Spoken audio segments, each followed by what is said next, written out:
entendimiento de la materia, independientemente de sea cual fuera esta, hay talentos. Y estos talentos, por ejemplo, hay gente que tiene un talento innato para poder contestar exámenes, sin que esto signifique que realmente el examen signifique que sepa, sino que básicamente un examen es que se sabe obedecer y se sabe seguir las indicaciones y que en algún momento dado los temas o las cosas que se tocan, pues se pueden aprender tal cual si fuera una grabadora.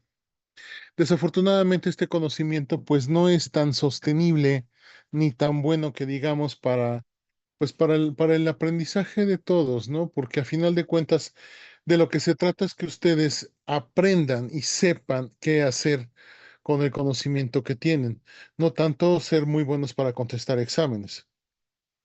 Y eso ustedes lo van a saber a pie y juntillas cuando ustedes se enfrenten al Nacional de Residencias. Hay algunas personas que cuando se enfrentan al Nacional lo pasan a la primera y pues técnicamente son personas que no deberían de estar ahí, que no rebuscan porque no saben la tonada. ¿Y esto por qué es?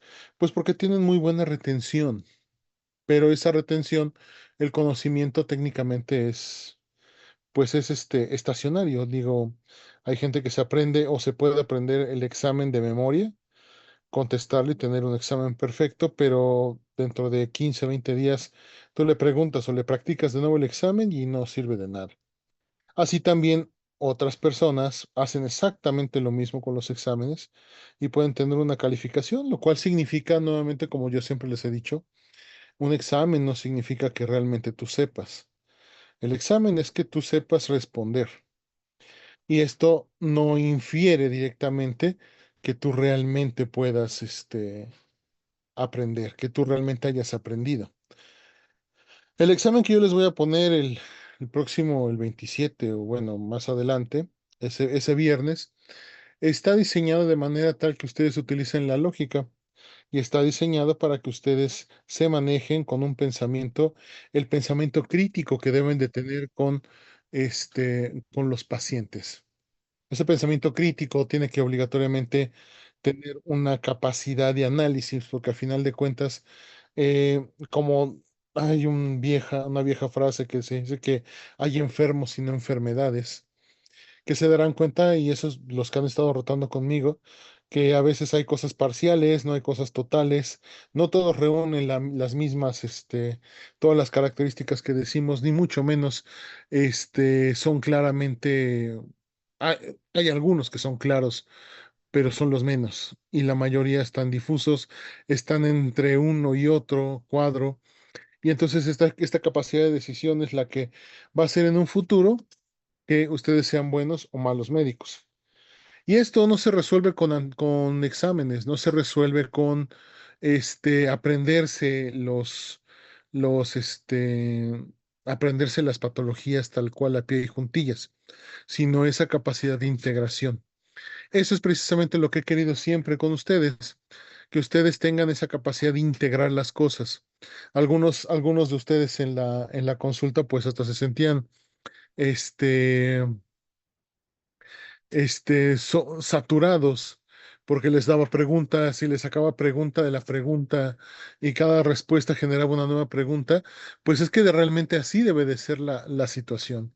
Entonces, aquí lo más importante de todo, lo más importante de todo es que este ejercicio que ustedes acaban de hacer es lo que yo les llamo ejercicios de bolsillo o exámenes de bolsillo.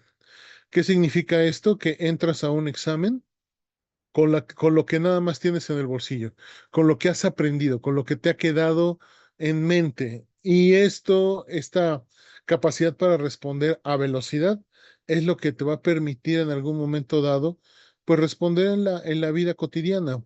¿Por qué? Porque técnicamente ustedes no van a estar con el current de tratamientos en la mano y el current de diagnósticos en la otra con el paciente, ¿no? Ustedes van a tener que contestar con lo que ustedes saben. Y eso es lo que ustedes hicieron ahora en el examen de la pregunta esta, sobre todo porque tenían que ir más allá de. O sea, no era un paciente con apnea del sueño, era un paciente con una parálisis diafragmática y realmente sí necesitaba el oxígeno porque a final de cuentas el oxígeno más el CPAP cubrían dos cosas completamente diferentes. Mientras que el CPAP quitaba la apnea del sueño, por el otro lado, el oxígeno completaba su restricción pulmonar que tenía y completaba su respiración. Entonces, técnicamente esa era la indicación y la respuesta. Que algunos que ya estaban leyendo lo respondieron adecuadamente, sí. ¿Va a haber exentos? Claro que sí. ¿Cuáles son? Pues todavía no sé, porque todavía no acabo de leer todas las respuestas. Algunas están medias estratosféricas y tienen razón, pero aquí lo más importante de todo es que ustedes, bueno, ante todo, gracias por haber participado, gracias por haber respondido ante este llamado. Eh, Como siempre, en un grupo como ustedes, de aproximadamente 30 personas, 32 personas, solamente menos del 20% responde a la situación. Y ese precisamente es el porcentaje que se tiene de aceptación en el examen nacional de residencias. Quienes no participaron, consideren y hagan pensamiento, hagan idea de qué está pasando con ustedes. ¿Por qué? Porque técnicamente el hecho de que ustedes no hayan participado quizás sea porque no se sientan cómodos, quizás sea porque no se sentían seguros. Eh, a final de cuentas, todos, sin excepción, van a ser médicos. Y esto que significa que sean médicos, ustedes van a tener que contestar en algún momento de la vida lo que les está poniendo, el reto que les está poniendo la vida, ¿no? Y eso es lo que necesito que entiendan. Me hubiera gustado que más de 6, más de 8 personas hayan intentado responder y no todos se hubieran dado el chance de poder responder, porque al final de cuentas es un ejercicio que era un juego de ganar-ganar, técnicamente. Pero bueno, aquí la situación es esa. Se obtiene la misma respuesta que en todos los años. Menos del 20% responden. Y esos 20% no estoy diciendo con esto que los que respondieron van a pasar el examen nacional, pero son proactivos. Es decir, que se quitan la pena y se avientan a la pista a bailar, so pena de que alguien critique. Entonces, bueno. Antes de todo, felicidades a todos los que participaron. Me da gusto que hayan participado. Hay que ver cuáles son los puntos débiles y cuáles son los puntos fuertes que tienen para enfrentar el próximo examen del viernes. Por ahora, vamos a seguir hablando sobre lo que es la tromboembolia pulmonar, una enfermedad que técnicamente es una de los diagnósticos difíciles porque está confundido con muchas cosas. Y precisamente esto nos va a ayudar precisamente a seguir adelante con nuestro desarrollo. Bueno, primeramente, es una enfermedad frecuente, muy frecuente, de 71 casos a 117 por 100,000. La mortalidad está a los 30 días si no se diagnostica de forma adecuada, es de casi una tercera parte de todos estos. La anticoagulación y además la tromboembolia pulmonar es una de las enfermedades prevenibles que podemos tener. ¿Por qué? Porque la anticoagulación reduce la mortalidad de una forma drástica, aproximadamente el 4% de los 30 primeros días y el 13% en el año. ¿Y esto qué significa?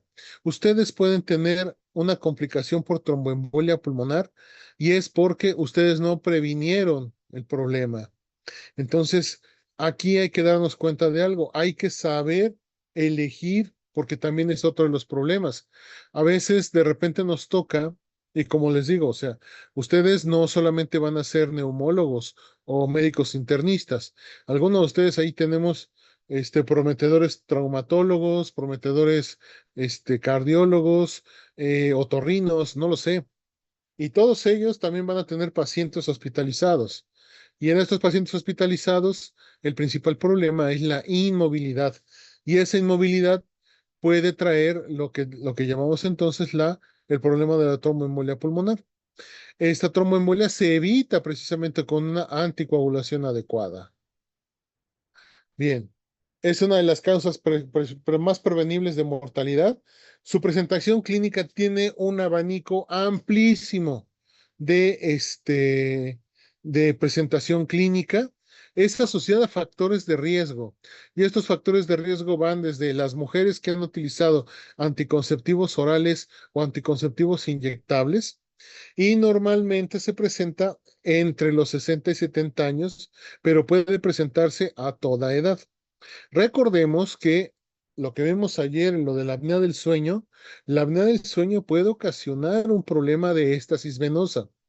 Y entonces esta éstasis venosa puede ocasionar precisamente que en un paciente como, más bien no como, sino de 34 a 35 años, puede presentar un problema de tromboembolia pulmonar. Bien, entonces los factores de riesgo. Factor de riesgo, la obesidad y el síndrome metabólico. Recuerden que el síndrome metabólico es un estado de estrés oxidativo. La obesidad, como dato adicional, puede promover también el problema de la apnea del sueño. Entonces, cuidado con esto. En general, un paciente con un índice de masa corporal superior a 35, este, es un factor de riesgo. Un índice de masa corporal de 35 kilogramos por metro cuadrado, estamos hablando que lo normal es un paciente por abajo de 22. Digo, a los 22 más o menos. Y el riesgo de índice de masa corporal no precisamente correlaciona con la tromboembolia pulmonar, pero sí para generar la situación de trombos a nivel de los miembros pélvicos. Entonces, bueno, no hay estudios suficientes, pero recordemos que un paciente con síndrome metabólico, con un problema de apnea del sueño, puede ocasionar directamente un problema de tromboembolia pulmonar. El embarazo y posparto. El 70% de la tromboembolia pulmonar aumenta con cada trimestre. El paciente se mueve cada vez menos, tiene básicamente asociado al producto, tiene una situación de peso o de sobrepeso sobre lo que es la pelvis. Y esto puede ocasionar un compromiso circulatorio importante. Entonces, pacientes con obesidad importante más embarazo y más un estado de inmovilidad relacionado puede ocasionar precisamente que pueda existir un riesgo importante, ¿no? Entonces, aumenta de 1 a 2 veces por cada trimestre.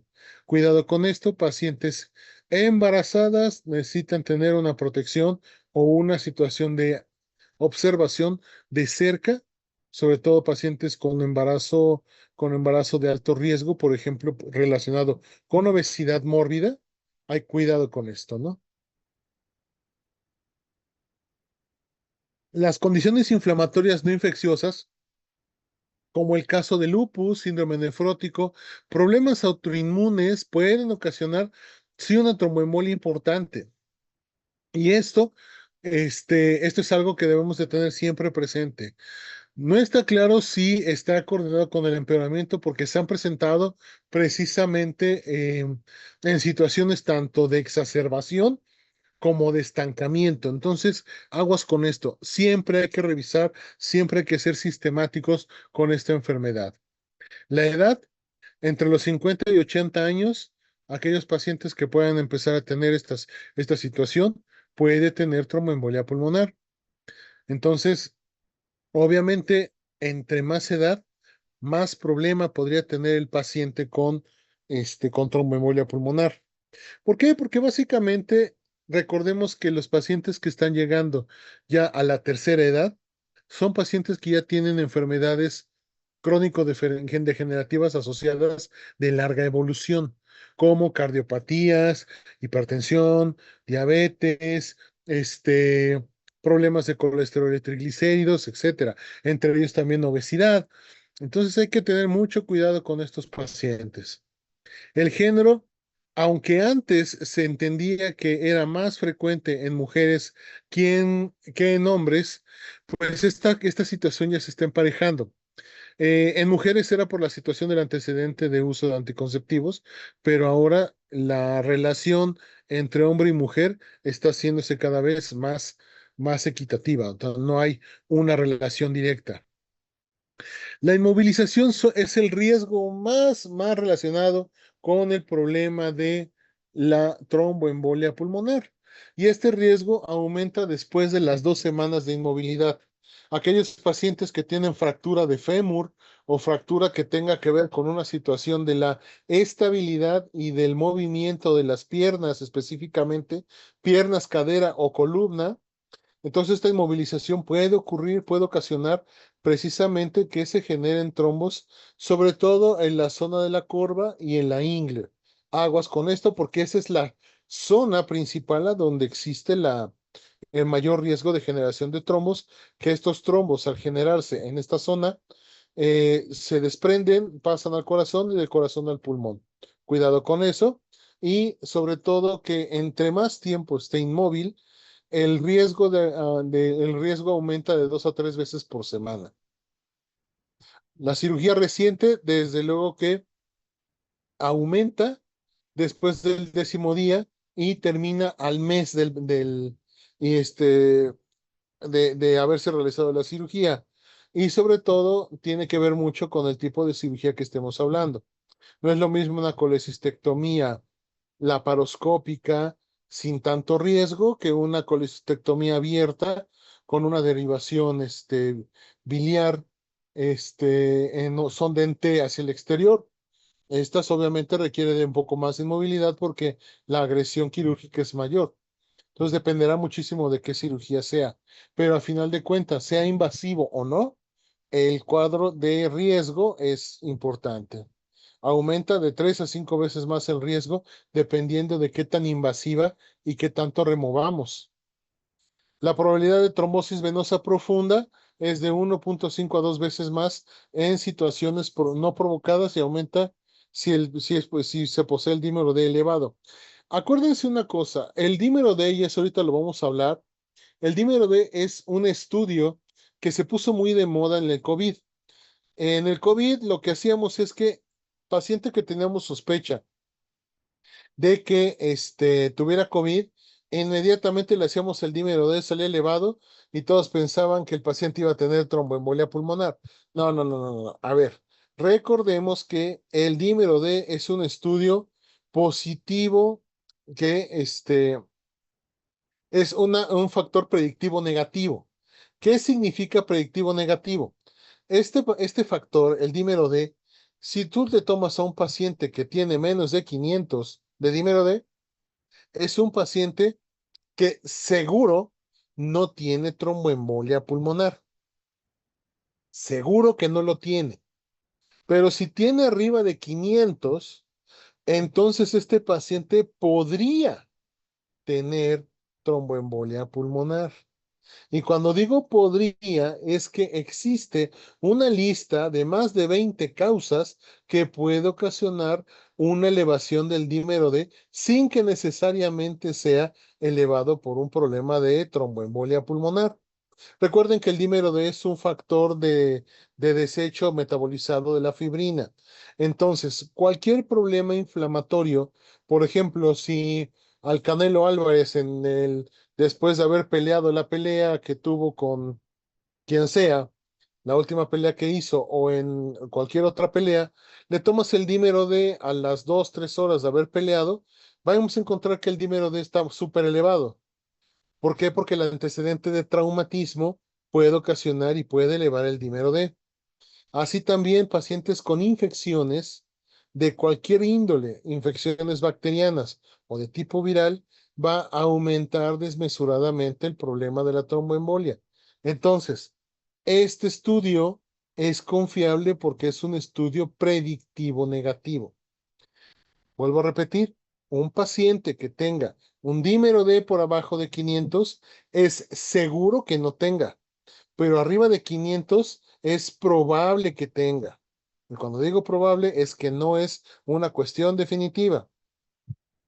Entonces la probabilidad de que el dímero esté elevado es de 1.5 a 2 veces. El cáncer, en los síndromes paraneoplásicos, hay factores que pueden promover la generación de trombos y estos obviamente dependerán específicamente de los problemas, del problema de tipo de cáncer. Adenocarcinomas, enfermedades metastásicas, leucemia, mielomas, es es una de las situaciones que no podría tener tanto riesgo, pero sin embargo el cáncer sólido de 2 o 3 veces y el hematológico de 3 a 6 veces sí es un factor de riesgo para tener tromboembolia pulmonar. Lo que estábamos hablando, el uso de las hormonas. Eh, una paciente, una paciente femenina que decide utilizar anticonceptivos orales. Es importante que ustedes la revisan en los 6 primeros meses, porque el estrógeno en exceso aumenta el riesgo de tromboembolia pulmonar y esto incluye los transdérmicos y los vaginales. Y esto hay que tener mucho cuidado con estos pacientes porque si los riesgos son elevados. Incrementa de 2.5, no 35, 25, sino 2.5 a 3 veces el riesgo. Los viajes, aguas con esto, aumenta la probabilidad en mayores a viajes de 6 horas en una posición estática. Cuidado con esto, si ustedes, por ejemplo, tienen problemas circulatorios a nivel de las piernas o si tienen familiares con esto, lo que se recomienda es que en el avión se tengan que parar por lo menos cada hora, hacer levantamiento de talones, hacer movimiento de piernas para que esto se pueda activar de forma adecuada. Hay que tener mucho cuidado con esto porque sobre todo viajes transatlánticos que sean de más de 6 horas, y ya no digamos de 6 horas, inclusive hasta de 4, se recomienda que los pacientes empiecen a moverse, que quizá en el pasillo donde están los asientos ustedes tengan que pararse y hacer levantamiento de piernas y activar las piernas precisamente para evitar esta posición estática. Este no es definitorio el factor a considerar, pero siempre es importante cuidarse de esto. La presencia de los catéteres, estos catéteres centrales que están a muy, muy larga evolución, se asocian especialmente los catéteres largos, estos catéteres que se ponen como si fueran en el braquial, en el brazo, se ponen, pero estos catéteres son catéteres de 1 metro, inclusive hasta 1 metro y medio, que son sumamente largos, para evitar precisamente el acceso central en el tronco pueden generar trombos y estos trombos obviamente pues pueden ser un riesgo. Ujú. La trombofilia es por mucho el factor de mayor riesgo para la TEP, ¿no? Este, el lupus, la anticoagulación, el factor 5 de Leiden y la deficiencia de antitrombina son de los factores hematológicos importantes para la generación de trombos. Es de alto riesgo, ¿no? Aguas con esto, el tabaquismo aumenta el riesgo de trombosis venosa profunda, pero no directamente para trombosis pulmonar. Es un factor diagnóstico para disnea y aguas con esto. Aunque el tabaquismo tenga un problema constante, aunque el paciente tenga falta de aire, primero consideren la situación respiratoria antes de una tromboembolia. Los eventos vasculares cerebrales, conocidos por ejemplo como problemas de arritmias, arritmias cardíacas, flúter auricular, aumenta la severidad del paciente, del grado de presentación de tromboembolia pulmonar, especialmente por aquellos pacientes en que la inmovilidad es un factor importante. Entonces, aguas con esto. Y en el primer mes es a donde tenemos el serio problema. Bien. Reglas para decidir, o sea, ¿cómo vamos a decidir que vamos a tener un paciente con tromboembolia pulmonar? El electrocardiograma, pues vamos a encontrar que no tiene datos específicos para poder saber si en realidad el paciente tiene un problema de tromboembolia pulmonar. Lo que vamos a encontrar es que hay una taquicardia sinusal, hay un cambio en el segmento ST y la onda T aumentos de datos de hipertensión pulmonar, inversión de la onda T de B1 a B4, el patrón QR en B1 y S1 Q3 T3, la isquemia ventricular derecha y la fibrilación atrial. Son los datos que nos están diciendo que el lado derecho está siendo sobredistendido, es decir, que hay una carga especial del lado derecho del corazón. Y ahorita vamos a entender esta situación. Pero desafortunadamente, cualquier paciente que tenga un problema de taquicardia, sea por dolor o sea por lo que sea, pues puede darte datos de una frecuencia cardíaca elevada y no necesariamente significar que tenga tromboembolia.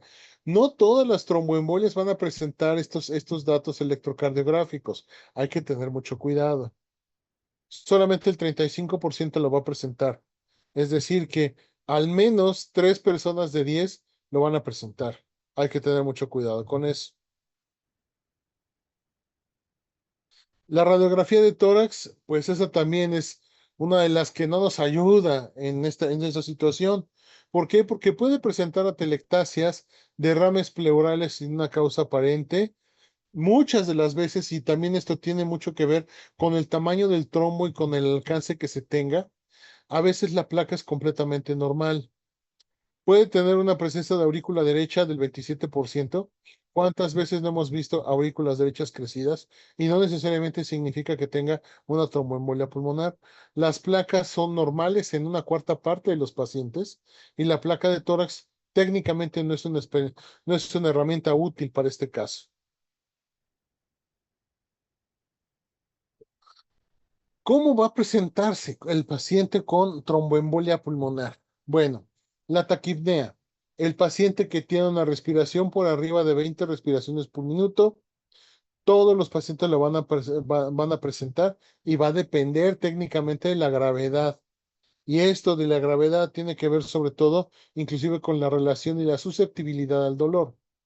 La taquicardia solamente en una cuarta parte de los pacientes la presenta. La diaforesis no necesariamente está asociado. ¿Por qué? Porque no es una situación en la cual inclusive el paciente puede estar muy tranquilo dependiendo de su umbral al dolor y de su umbral a la angustia y puede no estar sudando y estar muy grave. La cianosis desafortunadamente no se presenta en el paciente con tromboembolia pulmonar.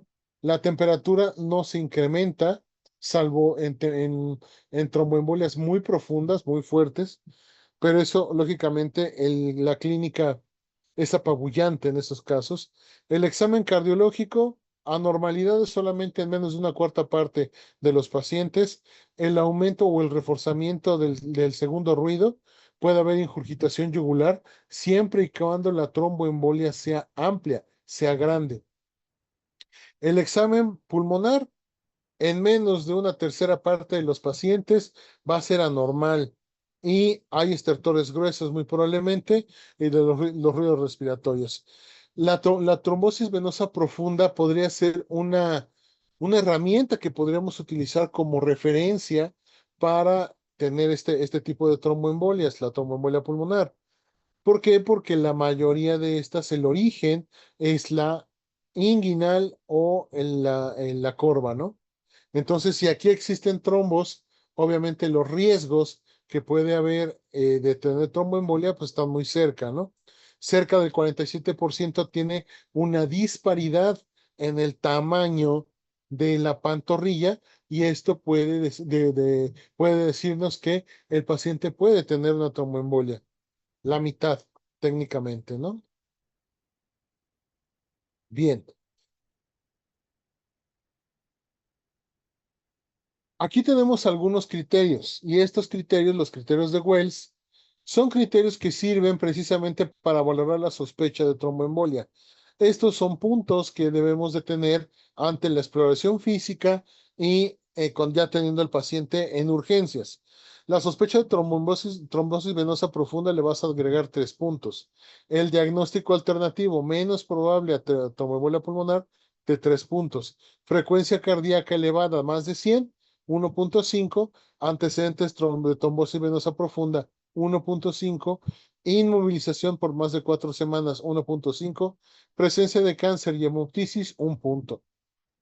Y entonces lo que se hace es sacar la valoración.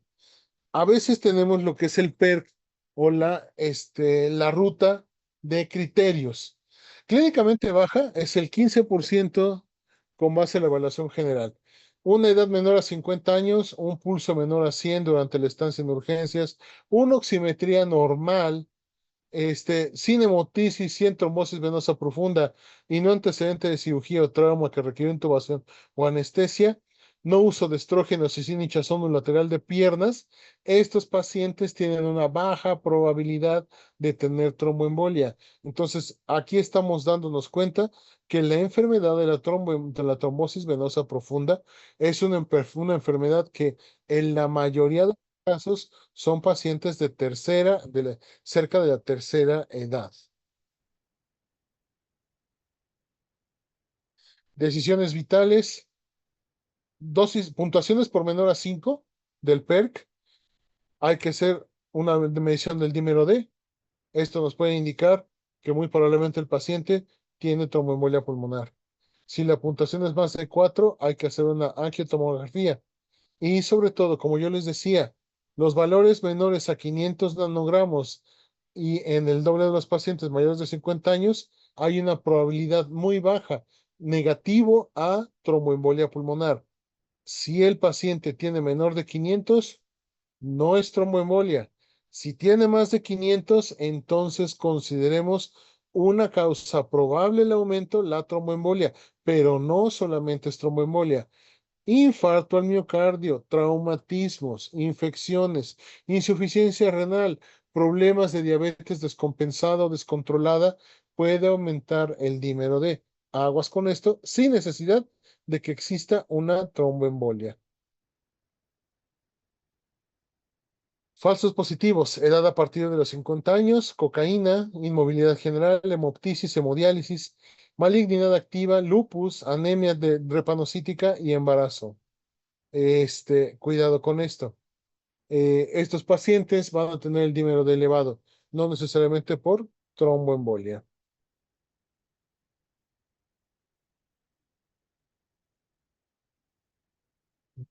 Falsos negativos. ¿Qué pasa con aquellos pacientes que sí tienen el dímero D elevado? Digo, que tienen el dímero D bajo, pero que sí pueden tener tromboembolia. El uso de pacientes con anticoagulación.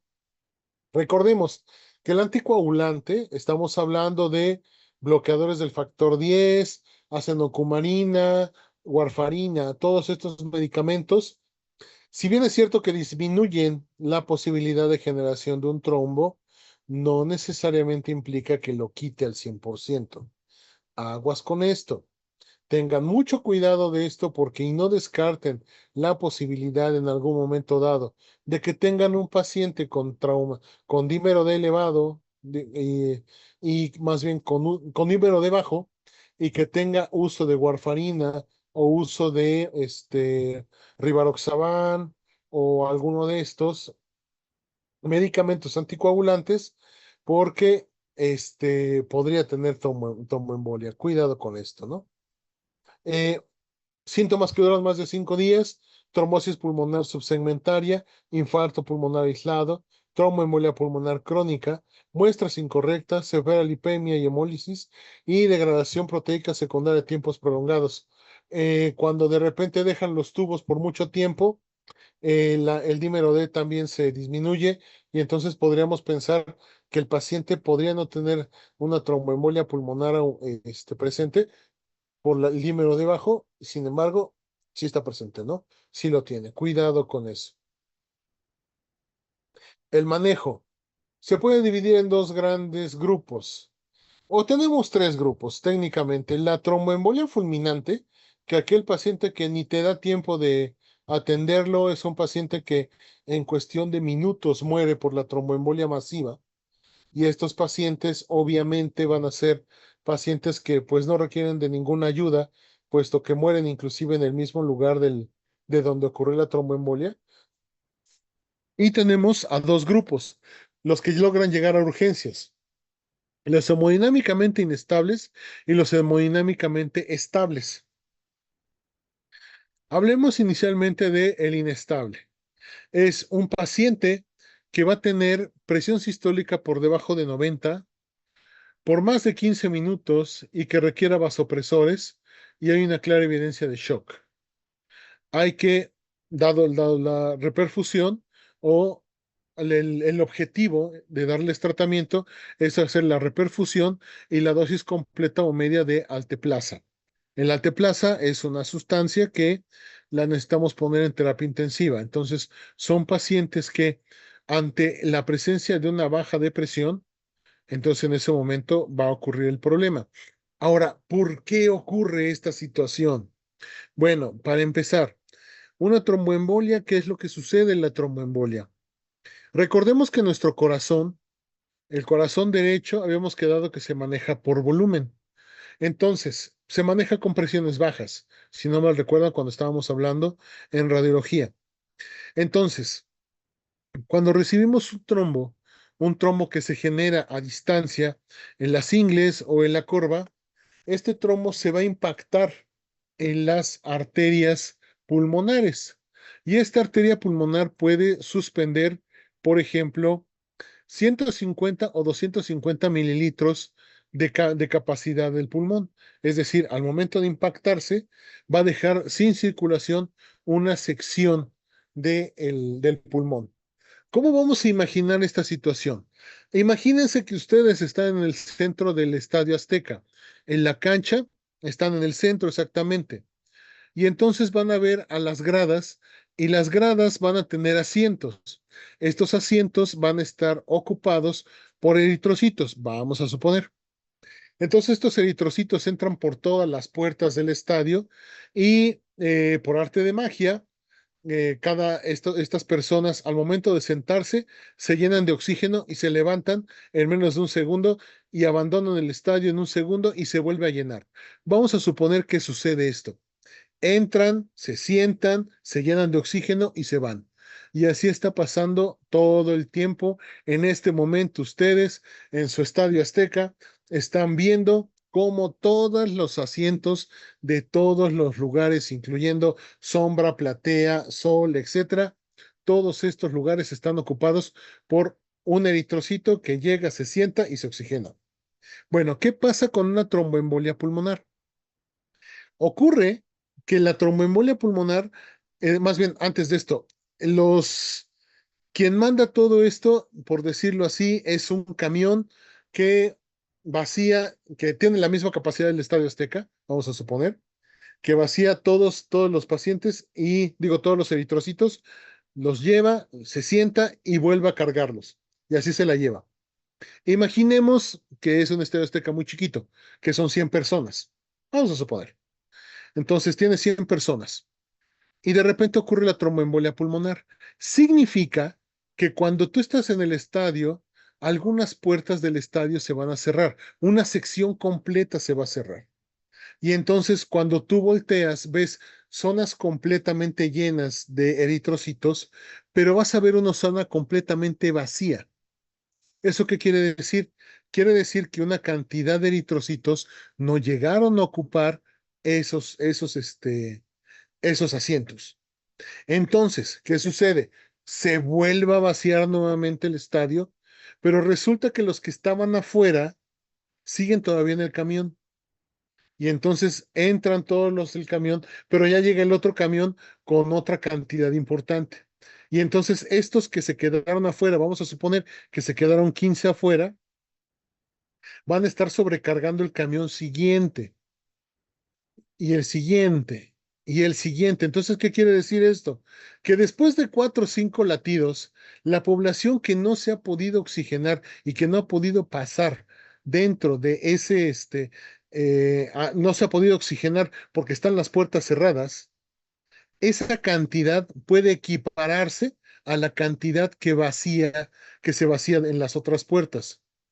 Y entonces estos eritrocitos van a querer entrar en el camión que los está tratando de llevar. ¿Y qué hace esto? Que el camión que tenemos ahorita se está dilatando y se está distendiendo. El problema de esta distensión va a ser que va a estar creciendo a expensas de la pared que divide el lado izquierdo del lado derecho, el septo interventricular. Y entonces, ¿qué pasa? pasa que estos eritrocitos que están tan llenos, más bien esta carga que está tan llena, empieza a apachurrar al ventrículo izquierdo y por lo tanto la capacidad de distenderse y la capacidad de contraerse ya no es buena y por lo tanto el paciente termina con hipotensión. Y ese es el estado de alerta. Cuando nosotros hacemos un ecocardiograma, precisamente esta sobrecarga de sangre que tenemos que no se logró oxigenar y que está solamente flotando dentro dentro del espacio del corazón porque no han logrado vaciarlo, esta cantidad hace lo que le llaman en ecocardiografía movimiento paradójico interventricular. ¿Qué significa esto? Que cuando el corazón izquierdo se contrae, se va sobre la pared la pared interventricular se va sobre el ventrículo derecho. Pero cuando nosotros tenemos una tromboembolia pulmonar, ese desplazamiento, en lugar de irse hacia el ventrículo derecho, se va sobre el ventrículo izquierdo. Y entonces el paciente tiene problemas de perfusión y el paciente está hipotenso. Por esas razones que ocurre este problema principal. No sé si se haya entendido toda esta cosa o nos perdimos en algún punto, Sí se entendió, doctor. porque hay que tener en cuenta que esta es la base precisamente de por la cual el paciente se muere. El paciente se muere por problemas de choque hipovolémico. Y no es cuestión de que tú le des más volumen al paciente, porque si le metes más volumen, en este caso, le metes más líquido, lo canalizas y le sueltas 1 litro de agua, lo que vas a hacer es sobrecargar más el sistema y por lo tanto va a tener más hipotensión. El tratamiento es la reperfusión urgente. ¿Qué significa reperfusión urgente? Pues que te vas con el hemodinerista, digo, con el hemodinamista, y entonces empiezas a destaparlo directamente, porque tienes que sacar manualmente o mecánicamente el trombo, porque este paciente se te va a morir y las dosis completa o media de alteplasa, que es cuando nosotros tenemos el trombo muy crecido, pero lo podemos desbaratar. Cuidado con eso. Doctor, ¿esto es lo mismo que el cor pulmonale? No, el cor pulmonare, tenemos aquí que el cor pulmonare, tenemos una sobrecarga de líquido por todos lados. Ventrículo izquierdo y ventrículo derecho tienen el mismo volumen, más bien no el mismo volumen, sino tienen sobrecarga ambos. Y entonces ocurre que el tejido pulmonar se sobrehidrata y entonces el paciente no respira. Aquí el problema es que el corazón del lado derecho está sobrecargado y está literalmente desplazando el corazón izquierdo para que tenga un problema general, un problema terrible como ese. Gracias, doctor. Sí. ¿Qué hay que hacer con el paciente estable que tiene la tromboembolia? Pues hay que ponerle heparina de bajo peso molecular, enoxaparina de 1 mg/kg subcutánea o IV, generalmente se prefiere la subcutánea, o apixaban o rivaroxaban en dosis orales por 6 meses, cuando no exista ningún antecedente como obesidad, éstasis venosa, problemas hormonales, problemas de cáncer. Porque si tiene este problema, el tratamiento con anticoagulante es permanente. Ajá. Hay que ingresarlo a su domicilio si el paciente es tipo 1 o tipo 2 de la PESI. ¿Eso qué quiere decir? Aquellos pacientes que tienen lo que hemos visto del riesgo pulmonar. Y la lesión subsegmentaria menor a 3 milímetros, el angiotac. Aquí, normalmente lo que se habla del gold standard para evaluar la permeabilidad pulmonar, estamos hablando de la angiografía y la venografía pulmonar, que son estudios que donde se mete un catéter en la ingle para poder ver el estudio, ¿no? Normalmente este estudio es el gold standard, pero ahorita con el avance de la tecnología y con la mejoría en la imagen, la tomografía o la angiotomografía, es un estudio que se puede utilizar, que es menos invasivo, que es menos riesgoso para el paciente y se puede utilizar en estos pacientes, ¿no? Entonces, en el PESI y el PESI simplificado, lo que estábamos hablando del índice de severidad. Edad, 1 punto por año. Recordemos que entre más viejo, mayor riesgo. Si es masculino, agrégale 10 puntos. Si tiene una historia de cáncer, agrégale 30. La historia de falla cardíaca, es decir, pacientes con problemas de cor pulmonar o problemas de sobrecarga ventricular, agrégale 10 puntos. Un antecedente de historia de enfermedad pulmonar, asma, EPOC, bronquitis crónica, etcétera, 10 puntos. Un pulso por arriba de 100 por minuto, 20 puntos. Una presión sistólica menor de 100, 30 puntos. Una temperatura por abajo de 36, 20 puntos. Un estado mental alterado, 60. Y una saturación menor a 90, 20 puntos. Entonces, este tipo de cosas, el PESI es este. Pero podemos hacer el PESI simplificado. Pues una edad mayor a 80, 1 punto. Historia de cáncer, 1. Historia de falla cardíaca pulmonar, 1.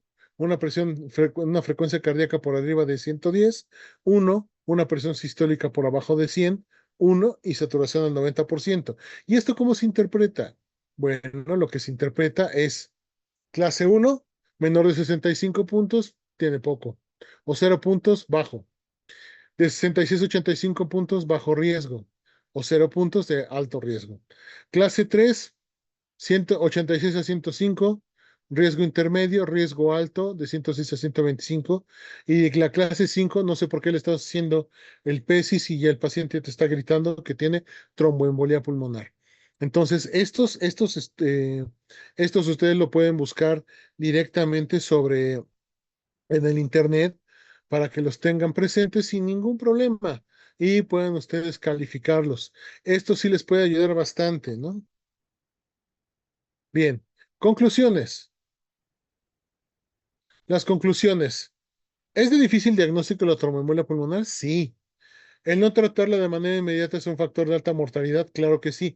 Y el principal problema precisamente es la hipotensión y el choque volémico. Y esto no se compensa con volemia, sino se compensa descongestionando el ventrículo derecho, el problema que le está ocasionando la tapazón.